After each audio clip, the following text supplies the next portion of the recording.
এইখানে কারেন্টের লাইনের মধ্যে সমস্যা হয়েছে, এই জন্য কারেন্টের লাইন ঠিক করতেছে রাতে। এখন 9টা বাজতেছে। আমি রান্না করব, কারেন্টের সমস্যার কারণে কারেন্ট ছিল না, তাই রান্না করতে পারিনি। এখন ভাত রান্না করতেছি, এরপরে চিংড়ি মাছ দিয়ে ঝিঙ্গে রান্না করব। এদিকে লইট্টা মাছ কতগুলো ধুয়ে রাখছে রান্না করার জন্য। এই তো ভাত হয়ে আসতেছে।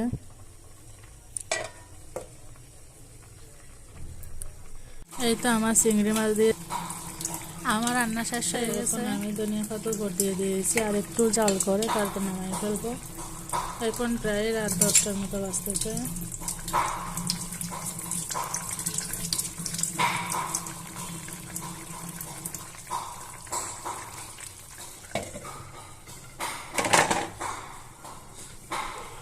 তারপরে পরের দিন সকাল আমরা মার্কেটে গেলাম একটা উপহার কেনার জন্য, একটা বাবুর জন্য।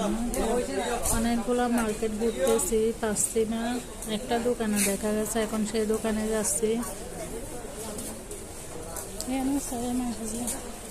মার্কেটে ঘুরতে এমনিতে ভালো লাগে, কিছু না কিনবে।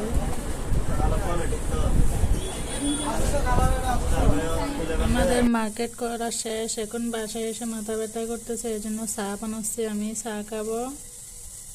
বাইরে বৃষ্টিও পড়তেছে, এদিকে আমার চা হচ্ছে। জানি না এখানে কিসের সমস্যা, বৃষ্টি পড়লে সাথে সাথে এখানে পানি ঢুকে যায়, কোন দিক দিয়ে পানি পড়ে সেটা বোঝা যায় না। এটা আমার নাস্তা, এখন নাস্তা খেয়ে কিছুক্ষণ রেস্ট নিব।